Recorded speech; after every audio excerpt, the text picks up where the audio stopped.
topic of the lecture today is influenza. Now, influenza is a respiratory infection which is caused by a family of viruses called Orthomyxoviridae. Now, this whole pathology, the influenzal pathology, relies on Orthomyxoviridae.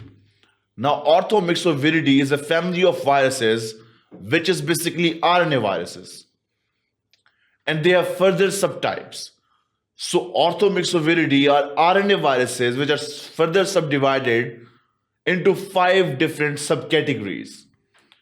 Those 5 different subcategories or 5 different subtypes are Influenza A, Influenza B, Influenza C, virus, and Pathogenesis.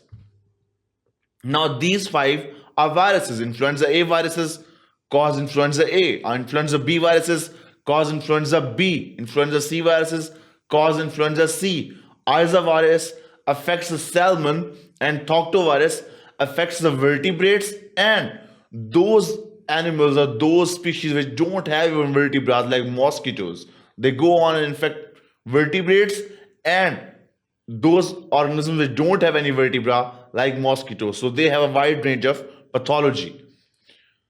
So Orthomyxoviridae contain these 5 different subtypes. Influenza A, B, C. Obviously, they're going to cause what? Influenza in different organisms. Those organisms can be human. Those organisms can be some kind of pigs. Those organisms can be some kind of birds. So they have a very wide range of causing influenza. In this lecture, we will talk about what strains cause avian influenza, what strains cause swine flu influenza, and those kind of things. So what is influenza on the basis of WHO? World Health Organization gives us a definition of influenza. According to that definition, what is influenza? Now, what is that? Influenza is actually a respiratory infection which is going to affect what? Which is going to affect your nostrils, your nasopharynx, your larynx, up to your level of bronchi. They don't affect your alveolar level, they don't affect your bronchioles. So basically, they don't affect the lungs, but they are going to affect the respiratory tract. So the respiratory tract is going to get affected in influenza. And as little as 3 organisms can cause this pathology. They don't need a high titer, they don't need a high quantity of organisms to cause pathology. As little as 3 viruses can gain entry into your nostrils and cause this pathology. We call it the flu. In most of the cases, we just call it the flu. In Influenza C type viruses, they're going to cause Influenza C, which is some kind of mild flu, and you won't have any symptoms. You'll feel like, okay, I have a little flu, I will be all right, and the patient gets all right. On the other hand, the strains of Influenza A, Influenza B are kind of deadly, and they go on and cause different kind of pathologies, and we will learn about them. So first of all, let's talk about the etiological agents of influenza viruses. So this is the influenza viruses. As you can see, its shape is spherical. Its size varies from 80 nanometer to 120 nanometer. And on the surface, as you can see, it has receptors. On the surface, it has receptors. What are these receptors? These receptors are called hemagglutinin and neuroaminidases. These are what on the basis of they are differentiated or they are subdivided on the basis of these 2 receptors present on their surface. They're called surface receptors, neuroaminidases and hemagglutinases. So that's how they're differentiated from each other. And when we move forward to influenza virus, how it is differentiated? Actually, it is differentiated on the basis of these 2 surface proteins. It is further subdivided into influenza A, influenza B, and influenza C on the basis of these hemagglutinin and neuroaminidases presence, their numbers, their quantity, and their quality, and its effectivity towards a certain receptor or a certain structure. So this is Orthomyxoviridae. I told you about that. Based on antigenic characteristics of what? Antigenic characteristics of what? We've talked about these nucleoproteinic agents, these surface proteins, these nucleoproteinic agents. They are divided into Influenza A, Influenza B, and Influenza C. Now, what's the second factor which is going to be important in this structure, which is matrix protein antigens? So, nucleoprotein antigens and matrix protein antigens are going to get into the way of dividing them into Influenza A virus, Influenza B virus, Influenza C virus. Now, up till this point in this slide, these three are mentioned. But what I told you in the extra one is that it also contains Isa virus, it also contains Thoctovirus. You can add that to the slide. They're not important, but you have to know what 5 different types Orthomyxoviridae are subdivided into. So they are subdivided on the basis of nucleoprotein antigens, matrix protein antigens, surface proteins like hemagglutinases, neuraminidase. They are the ones that are subdividing them. And that's how we get an idea of their pathology, how severe they can cause a pathology, what's the extent of their damage. We can get that information even from their subdivision. So going on into Influenza A virus, let's talk about Influenza A virus. Now, Influenza A virus is caused by, or Influenza A virus is further subdivided into different types actually. Influenza A does not stand for avian. First of all, let me clear that.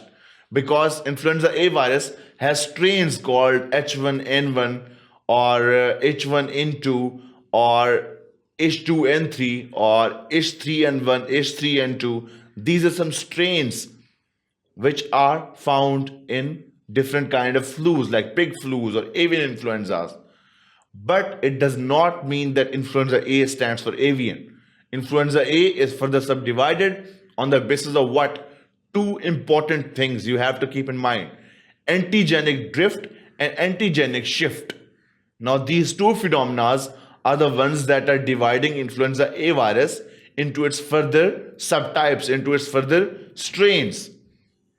Now, Influenza A virus, on the basis of its strain, for example, let's talk about H1N1. On the basis of its strain, its pathogenicity varies.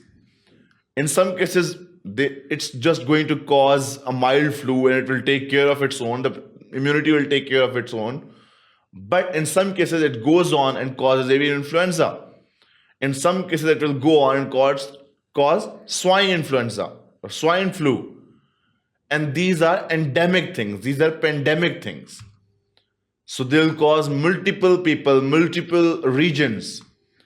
And this can lead to even death.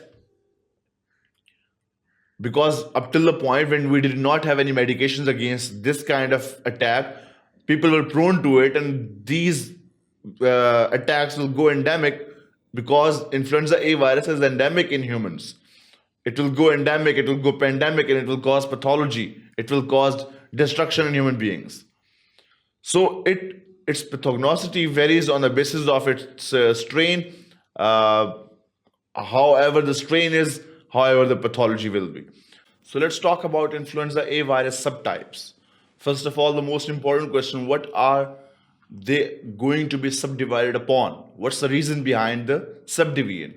So they are further subdivided on the basis of their surface receptors, which are called hemagglutinin and neuraminidase. So on the subtypes, you'll see the only difference will be the point of hemagglutinin and the point of neuraminidase.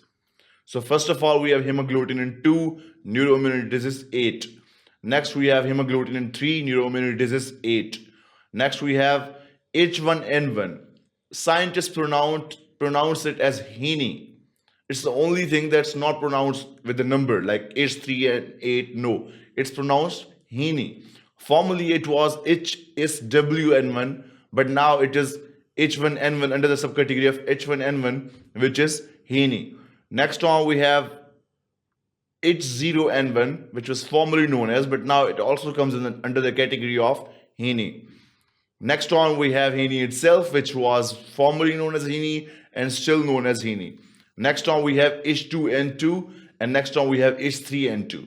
So they are the basic subtypes of Influenza A viruses, which are further subdivided on the basis of hemagglutinin and neuraminidase. And among all of these subtypes, what's the most important subtypes, or what's the most important strain, you must say? It's Haney. All these three subtypes, which are now known as one subtype, is the one causing basic pathologies in all the different organisms, like pigs, like birds, and the humans also. This is the most pathological strain of influenza A virus. Now let's talk about avian influenza virus. I told you influenza A virus does not stand for avian, but it will give you a reminder that okay, if it's influenza A, it also gives off to avian influenza, because influenza A virus can also cause swine influenza. So it cannot be only labeled as avian influenza. But avian influenza virus is under the subcategory of influenza A virus. So let's talk about it. This is avian influenza virus. This is what it will look like on the slide. Now, in our knowledge, what is avian influenza virus? Avian influenza virus is actually a subtype of influenza A virus, a strain which is picked up by birds. How are we going to get that? How are we going to get subjected to an avian influenza? People go on hunting. They go on hunting and they hunt the birds and they take on the birds and they eat them. By this method, they get avian influenza in their system. Or it can happen that you threw those birds to the pigs and the pigs ate them and then you ate them, pigs. So you got that infection from there. So there are multiple ways you can get avian influenza in your system. But once it's inside your system, it's because of influenza A virus. It's a strain of influenza A virus which has been causing this pathology in your body. And the symptoms won't be very different from the normal influenza. The symptoms will be just the same. The only difference will be where did you get it from. And to treat this patient, you have to get the history right. So this is influenza A virus regarding avian influenza. Now let's talk about the swine influenza virus. Now it's also influenza A virus. This is how it looks like on the pathological slide. But what strains are important for swine influenza virus? Let me tell you, first of all, Heney is very important, H1N1. Next, H1N2. Next, H3N1. Next, H3N2. And the fifth and most important one, H2N3. Now, these 5 strains or these 5 further subtypes of influenza A viruses are causative of swine influenza virus. And how do we get swine influenza virus? By not properly cooked meat of pigs. We eat improperly or not properly cooked meats of those animals, those pigs which are subjected to these viruses, which are subjected to these swine influenza viruses which contain influenza A virus, further subdivided into those 5 subtypes I told you about. If they are subjected to this and you ate those pigs without properly cooking them, you are going to get swine influenza virus. And these are endemic in humans and they can get to pathological consequences very early, very soon. Next on, let's talk about the influenza B virus now. We said in influenza A virus that it goes under antigenic drift and it goes under antigenic shift. These are 2 very important phenomena. They will be coming and asking you in your board examinations that what is antigenic drift, what is antigenic shift, where does it come? So in influenza A virus, it contains both. Influenza A virus contains antigenic drift, it contains antigenic shift. On the other hand, influenza B virus, we only have one phenomena. We have antigenic drift, but not antigenic shift. So you have to keep in mind that influenza B virus contains only antigenic drift. So influenza B virus comes from what? Comes from influenza B. It causes influenza B in human beings and its symptoms are rather the same as influenza A virus. But the main difference is that it's not going to cause swine flus, it's not going to cause avian influenzas. It's basically related to human beings. It does not go off and attack the other invertebrates or other mammals or other birds. It's mostly related to human beings. It's mostly associated with human beings. That's why the pathology lies within the human being and causes a normal flu in the human beings. Next on, we have influenza C virus. Now, influenza C is the most mildest infection on the basis of influenza viruses that we are talking about.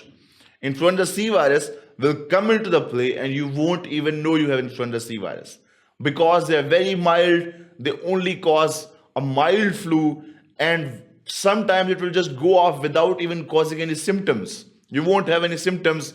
Influenza C will be there and it will be gone. You won't even know about it. It's that mild in severity. It's a mild infection. It does not cause any pathological consequences. You won't even know it's there. So influenza C is the most, you can say, benign of them. It does not cause that much pathology or pathological consequences. Now let's talk about overall influenzaal pathogenesis, how it affects us, how it gains entry into our body and cause different kind of pathologies. So first of all, this is a human being which is subjected by what? Which is subjected by influenza virus. That can be influenza A virus, that can be influenza B virus, that can be influenza C virus. So I told you as little as 3 influenza viruses can cause this pathology. You can even delete the 4th one. So as little as 3 viruses can cause this pathology. Once they gain entry into your mouth or once they gain entry into your nostrils, you are subjected to get this pathology until your immune system is competent. But if your immune system is down and you're immunocompromised somehow, you're going to get this pathology. So what will happen? Let me go back to the slide. What will happen?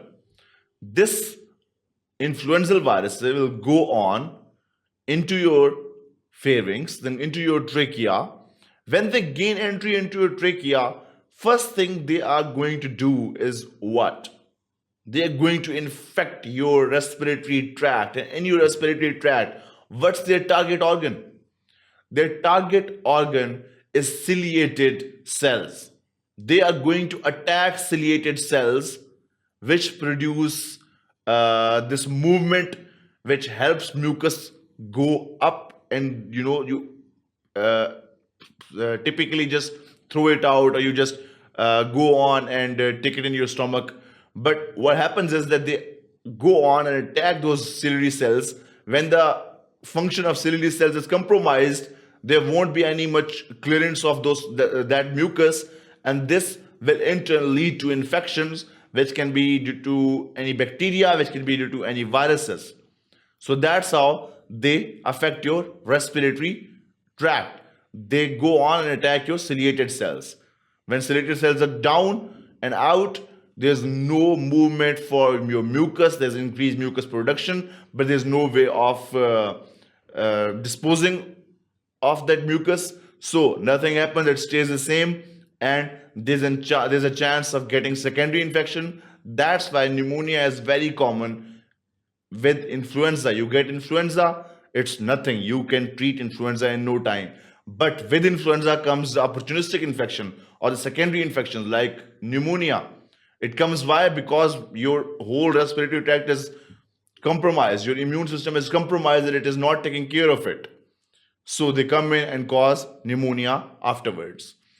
So what will be the immunity doing in this whole transition, in this whole phenomena? What's the immunity's work, or what's it's going to do? First of all, let's imagine it's our respiratory epithelium, or this is our body, these are our lungs, this is epithelium. HSN1 influenza virus came in and attacked the epithelial cells. When it attacked the epithelial cells, our macrophages came into the play. So HSN1 influenza virus came in and it attacked the epithelial cells. When it attacked the epithelial cells, it attracts macrophages, which will do what? Now these cells which are being attacked by HSN1 influenza viruses, they will do what? They'll go on and release chemo, attractants, pro-inflammatory cytokines. Because they're being attacked, they have to let the whole body know that we are being attacked. You have to send chemicals, you have to send inflammatory proteins, you have to send natural killer cells to kill these things. Macrophages are already being attracted towards it. So what happens? This is happening in the lung. So what will happen? This macrophage will be leading to activated macrophage, and this will be ready to kill off this virus. But it will also release what? These chemoattractants, these pro-inflammatory cytokines, just like those cells which were being attacked. Now all of this will be happening inside your lungs, and all those pro-inflammatory proteins, all those killer cells, all our immune modulator cells, they are going to go into our lungs to control this infection.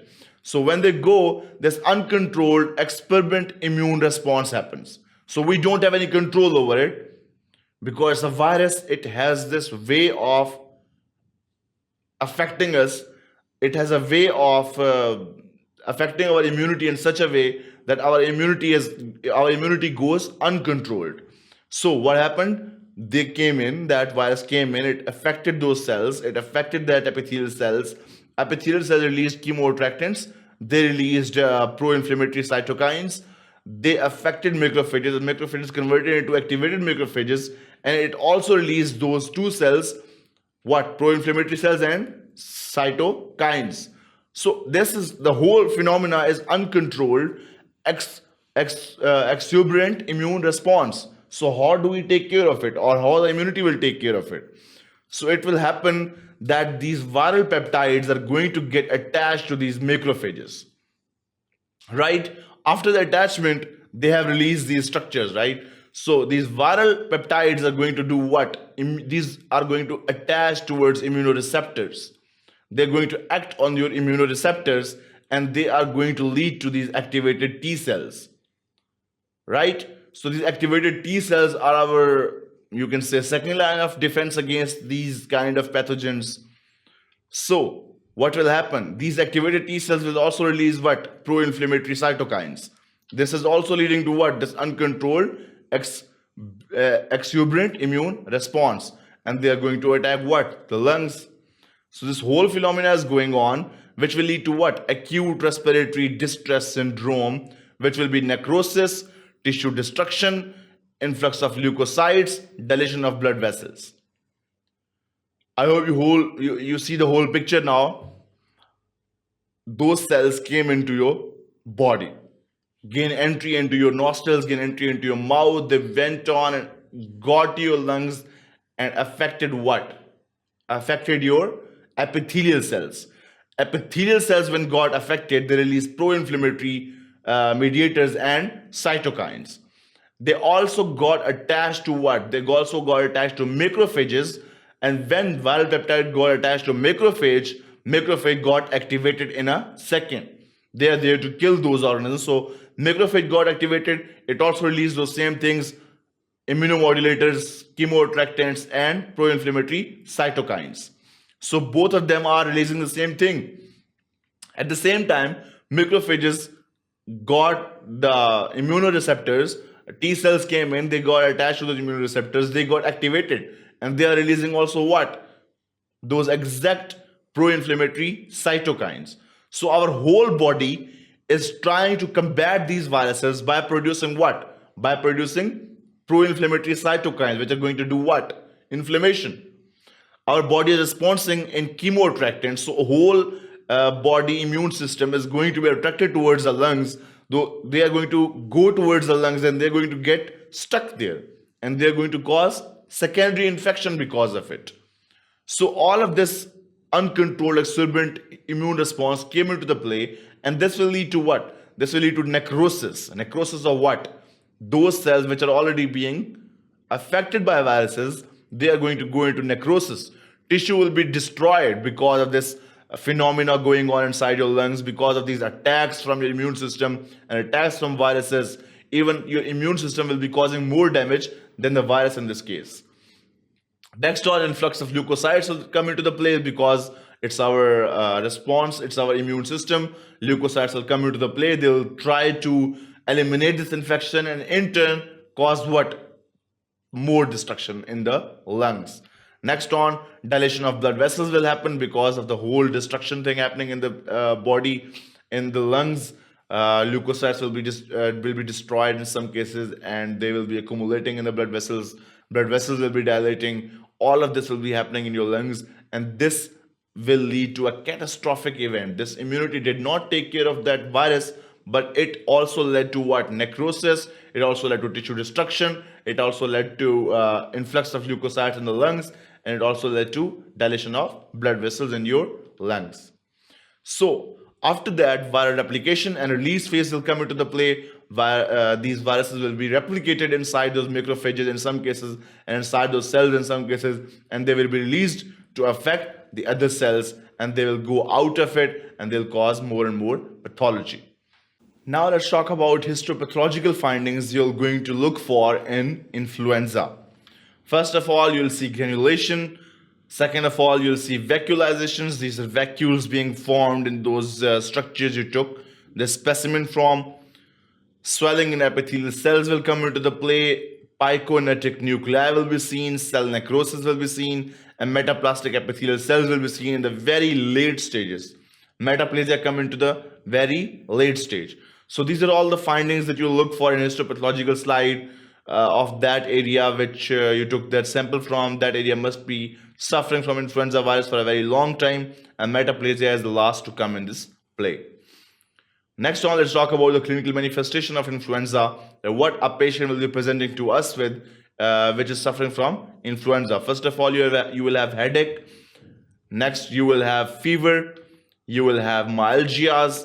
You will have malaise. You will have cough. You will have sore throat. You will see afebrile respiratory illness.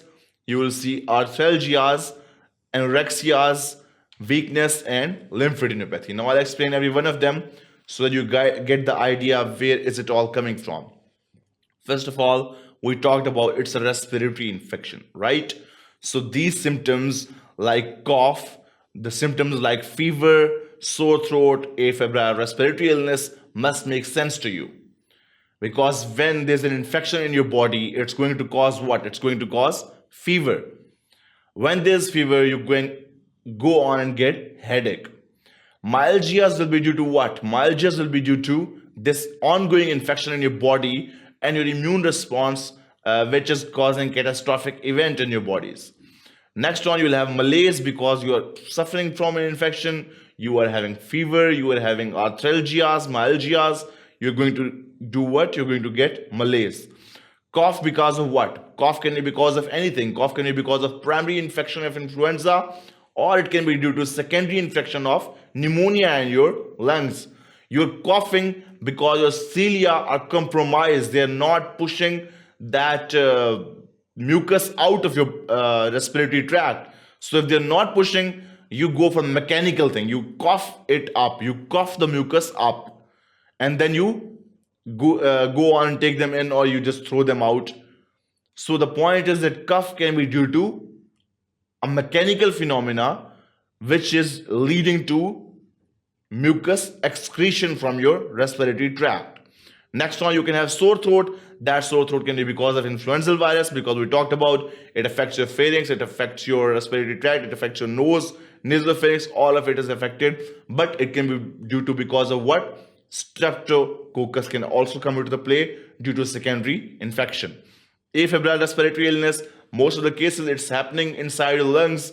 It won't even lead to any infection, but you will have respiratory illness, but there will be no temperature. That condition is called afebrile respiratory illness. That can also come into the play in the influenza case. Next one, you will have arthralgias because it goes on and affects your joints. Now, it cannot be because of only influenza. It can be because of secondary infection too. But even influenza can lead to joint pains. Next one, you'll have anorexia. You won't like to eat anything because you have sore throat. You have fever. You have temperature. You have myalgias, arthralgias. You will have this anorexia. You won't like to eat anything at that moment. You won't be feeling good even to eat. Next one, you will have weakness because you're not eating anything. This will lead to weakness. And at the end, it will lead to lymphadenopathy because we know all the viruses go on and live inside the lymph nodes, and those lymph nodes are going to do what? They're going to get inflamed because of many reasons, because of the ongoing infection, because the dead cells which are accumulating in your lymph nodes. This will lead to lymphadenopathy. Now, these are the clinical manifestations of influenza virus. Now, these are all the systemic manifestations we talked about. We talked about all the systemic manifestations, that what will be happening in your body, that what will be happening in your lymph nodes, in your joints, in your muscles. Now let's talk about specifically about ocular manifestations. What will be happening in your eyes? Now, eyes get affected in influenza virus the most, so we're going to talk about them in detail. So first of all, you will have pain in the eye movement. You won't be able to look up, look down, look sideways.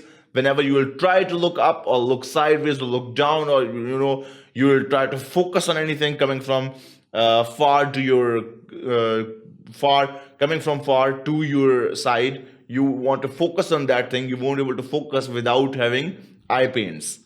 That's one characteristic of influenza. You will have photophobia, you won't be able to stand the light, you will have burning of eyes.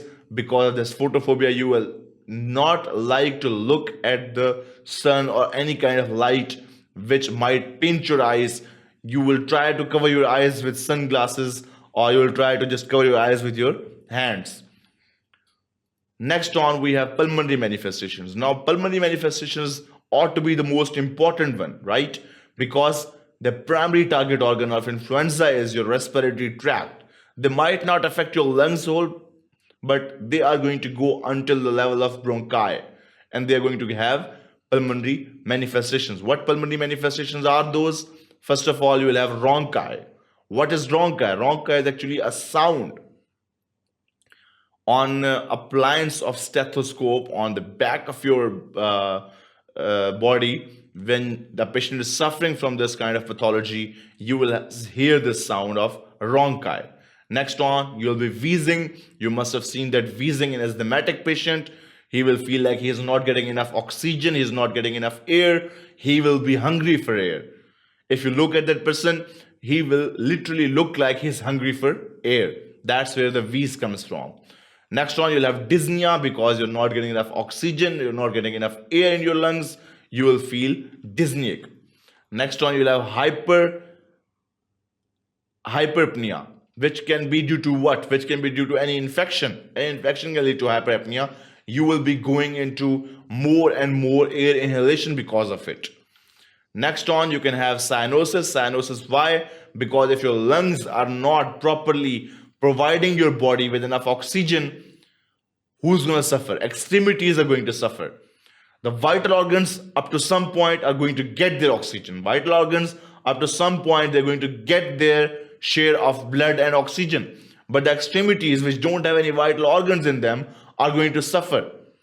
And those extremities involve what? Your fingernails, your toenails, your toes, your fingers, your hands, your feet at the end.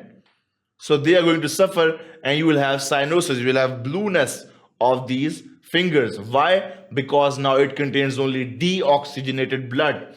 Oxygenated blood is not making their way up to the level of your fingers.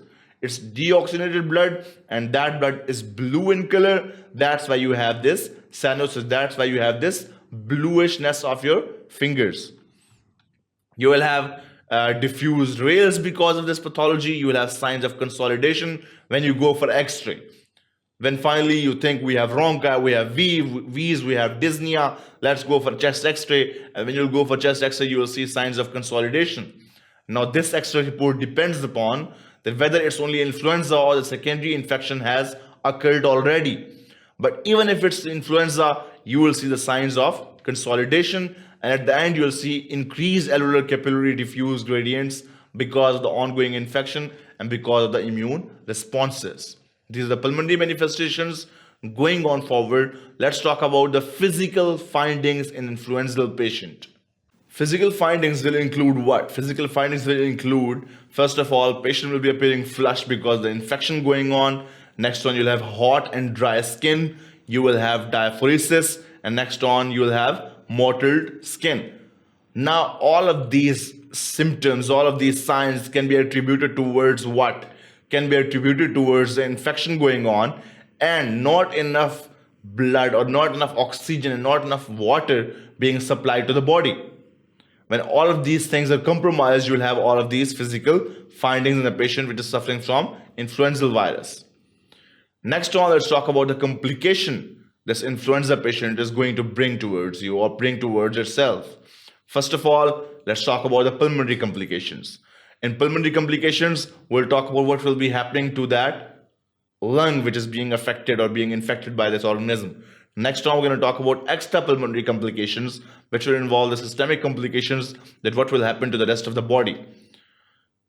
First of all, let's talk about the pulmonary complications. It will be leading to pneumonia. I told you in earlier slide, earlier multiple slides that it can lead to pneumonia. Pneumonia is going to get there because of the secondary infection. So these pulmonary complications can lead to pneumonia. How pneumonia got there? Because you were immunocompromised. Your immunity got compromised by the action of a virus, by influenza virus. It got entry into your body, affected your immune system, affected your lungs. Mucus is not moving. Your ciliary cells are compromised. And when your ciliary cells are compromised, mucus is accumulating and making it a perfect spot for pneumonia to come and make its play. So pneumonia will come into the play and cause pulmonary complications. So this will lead to what?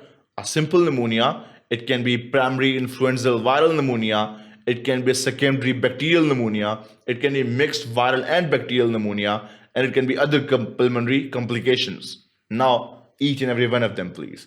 So first of all, it can lead to pneumonia. So this pneumonia is what? This pneumonia happened after influenza was treated. But influenza was treated, but it was the effects it had was devastating, and this led to bacteria coming in and causing pneumonia. Next on, primary influenza viral pneumonia.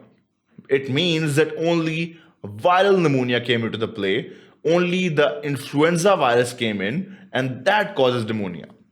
We have heard about viral pneumonias earlier. Next one is secondary bacterial pneumonia. That means that virus is still there and it has made its play.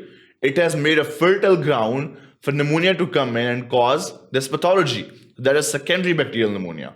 Next one, mixed viral and bacterial pneumonia. That can be happening in those patients which are severely immunocompromised. They can take it to any organism. They can take any organism in and cause different pathologies. So they can have viruses in, they can have bacteria in, and both of them can lead to pneumonias. Or other pulmonary complications. What are those other pulmonary complications? Those other pulmonary complications are inability of a person to excrete the mucus out.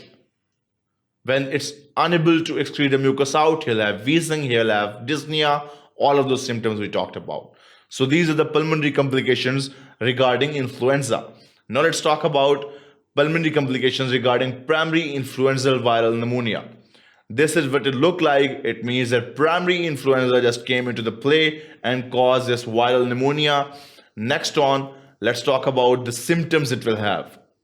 The symptoms it will have are very mild in nature. It's going to have fever because of the infection going on. It will have dyspnea because of the infection going on and mucus being accumulated and your areas being compromised because of the ongoing war between your immunity, and those viruses. Next on, you'll have cyanosis because not enough oxygenated blood is making its way to your fingers.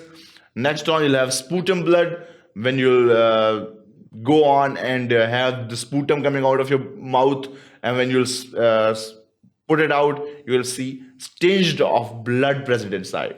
It means there's hemorrhage going on inside your lungs. And next on, you'll have hypoxia. You'll have to have oxygen mask on your body. So you'll go for the imaging techniques. On the imaging, you'll see diffuse interstitial infiltrates, and you'll see acute respiratory distress syndrome. Because of it, the patient will be hungry for air. The patient will be hungry for oxygen because he's not getting enough oxygen. And if he is getting enough oxygen, the lungs are not in their perfect shape to provide the blood with that oxygen. Next on, primary influenza viral pneumonia findings will be looking like what? First of all, plasma cell infiltration. We talked about it. Our immune system is responding to it. Plasma cell infiltrates will be there. Viral titers will be found in the blood. Inflammatory alveolar septa will be found. Macrophage infiltration will come into the play because they directly got in contact with those macrophages. Those macrophages got activated. So macrophage infiltration will come into the play. Pulmonary edema will be happening because of what? Because of ongoing war, because the inflammatory cytokines being released by every structure in the body, by every immunomodulator in the body is releasing inflammatory mediators. So you're going to have pulmonary edema, obviously. You will have neutrophilic infiltration because it's a part of immunity. They're definitely going to invade. You'll have lymphocyte infiltration because it's a viral infection. They have to come into the play. You will have lymphocyte infiltration. At the end, you will have fibrin thrombi in the alveoli. So what are we risking here? What are the risks present with primary influenza viral pneumonia? The major risk is that you can get it from any other person, any second person, any person who's talking and has influenza. And he sneezes or he coughs and those droplets come out of his mouth or his nose and they make their way to you. You're going to get this pathology. So in an area where most of the people are suffering from influenza virus, you have to wear a mask. Or you have to educate that person who is suffering from influenza that you have to wear a mask so that the public or the people you get in contact with don't catch this influenza from you. So these risks afterwards are going to lead to what? Cardiac diseases, mitral stenosis, chronic pulmonary disorder, and pregnancy-related issues. So all of these will be risks of primary influenza viral pneumonias. Next on, let's talk about secondary bacterial pneumonia. I told you secondary bacterial pneumonia is opportunistic infection. Viruses got into your body, viruses made entry into your body, caused influenza. And they have made a perfect playground for bacteria to come in and cause pneumonia.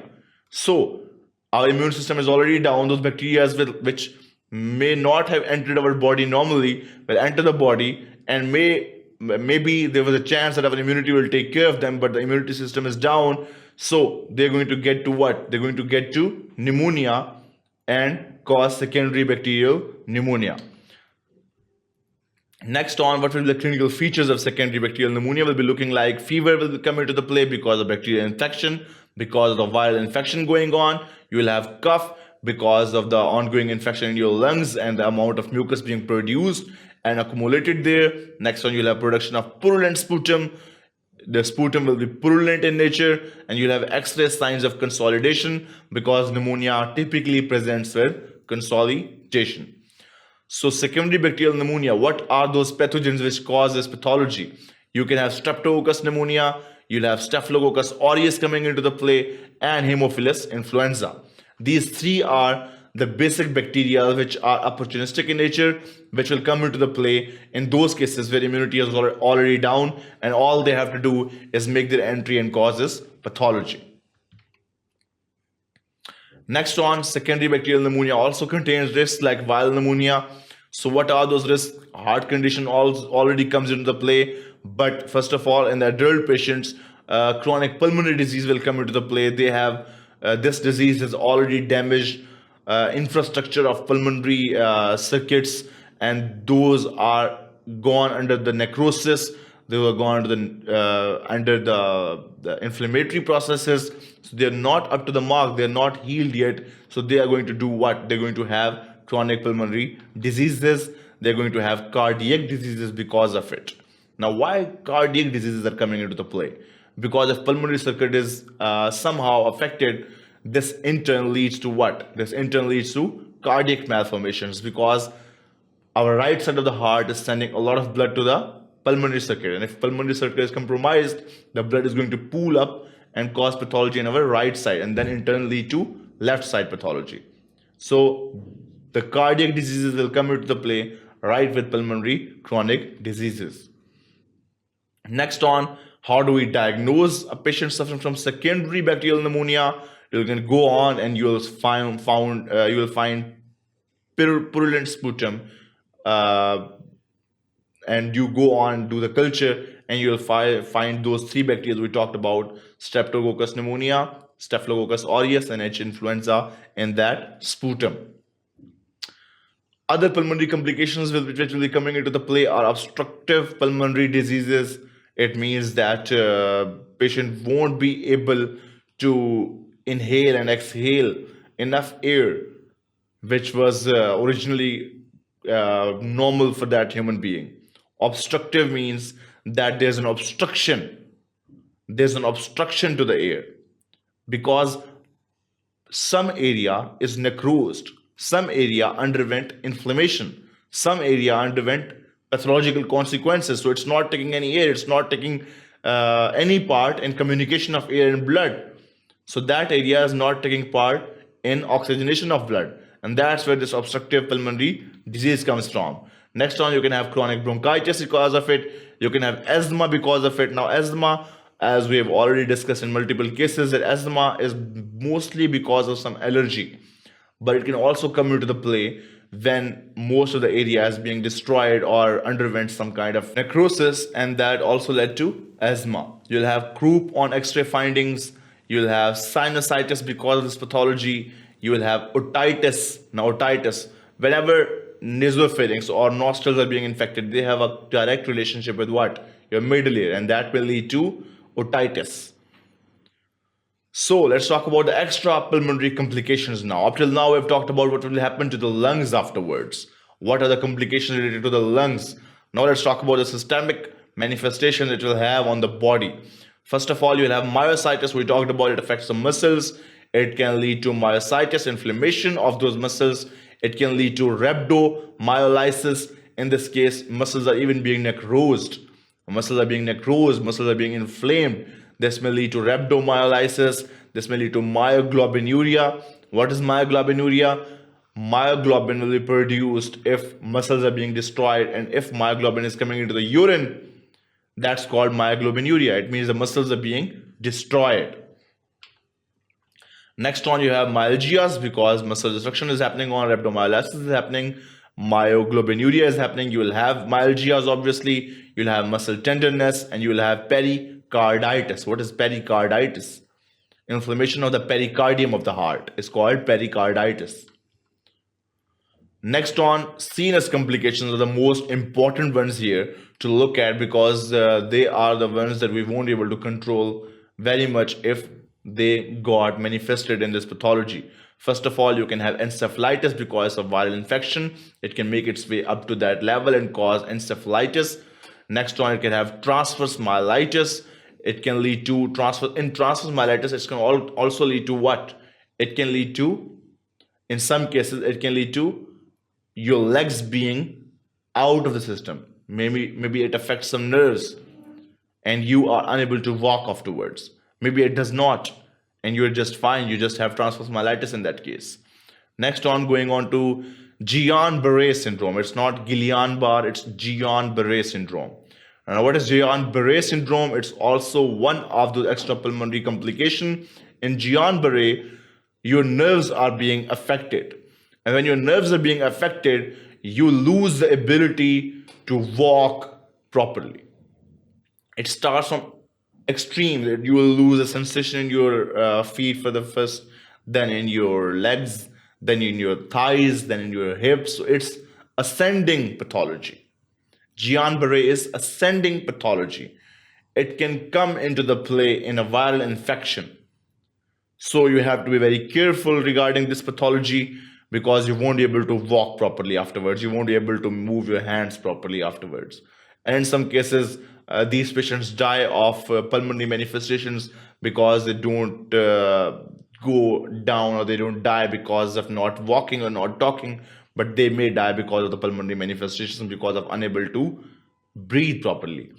Next on, extrapulmonary complications include toxic shock syndrome. We all know about toxic shock syndrome. Toxic shock syndrome can come into the play, into this pathology, into this viral pathology, and it can make its way up to your level, up to such level that it can cause permanent complications on your sinus system and permanent complications on your heart systems and other vascular systems, and it can lead to death in some cases. Next on, extrapulmonary complication can also lead to Reyes syndrome. Reyes syndrome, this is a depiction of Reyes syndrome. You can see these dits and dots present on the hand. This is a Reyes syndrome. You'll have the peeling of the skin in some cases, and you'll have these dots in most of the cases. Extrapulmonary complications also include these Reyes syndromes. Next on, let's talk about the laboratory findings now. We have talked about what's the pathology like, what's the pathogenesis like, how it manifests in our body, what are the pulmonary complications, what are the extrapulmonary complications. Now let's talk about how do we diagnose this pathology. How do we diagnose it depends upon your history of the patient. First of all, you ask about all the important questions that any of the family members have flu, all the workers, all the co-workers you have been sitting with, any of them got flu, or any kind of contact in which a person was sneezing or coughing. Did you get any droplets on your skin or on your hands? Did you wash your hands properly afterwards or not? You'll ask about all the important history questions. Next on, moving forward to your examination, you'll examine for lymphadenopathy, you'll examine for your eye. We talked about the ocular manifestations. You will check for that. You will see if that patient is being photophobic, if that patient is having those problems. Next on, you will go for the examination of the whole body. You will see muscle tenderness. You will see joint pains. You'll see all those important things that will tell you that which stage of the pathology this disease is lying. Next on, you'll go for the laboratory findings. In the laboratory findings, you have to go for what? First of all, virus throat swab will be taken. You will go on and take a swab of your throat. Now that throat swab is very important because we talked about that in the very early stage, you will have these sore throats. You will take that throat swab, you'll go for the culture, and you'll get to know that which pathogen is present there. So you will go for the treatment according to that swab taken. You'll know which strain is affecting this pathology. So you'll go for the treatment of that strain. You won't go for the treatment of bacteria there. But if it's because of bacteria, you'll go for the treatment of bacteria, because bacteria can also come into the play. In influenza, we talked about it. It's a secondary infection. So in secondary infection, bacteria can also come into the play. So that throat swab is very important for our treatment modalities afterwards. Nasopharyngeal swab is taken because nasopharynx is also affected in this pathology. Next on, you go for the sputum. You see different kind of cultures being taken by the sputum, and you'll see viruses or bacteria being harbored there. Next one, you'll have leukopenia. It means leukocytes will be decreased in your blood samples. Next one, you'll have leukocytosis in the blood. You'll go on and examine that. These are the laboratory findings that will support your diagnosis. Next on, what are diagnostic techniques that we use nowadays, which are very important in confirming our diagnosis in a pinpoint. One of those is RT-PCR. Next is immunological assays. Next is serological methods. We have culture testing for that sputum. You have leukocyte cell count, which will be into leukopenia or leukocytosis in some cases. So these are diagnostic techniques which will confirm your diagnosis. And after confirming your diagnosis, you will lead to literally deleting those differential diagnoses. But first, you have to know what are those differential diagnoses. You can have febrile respiratory illness. You can have mycoplasma pneumonia. You can have acute respiratory illness. You can have streptococcal pharyngitis. You can have bacterial pneumonia. Now, all of these differential diagnoses being there, you will try to eliminate each and every one of them and lead to your confirmed diagnosis of influenza.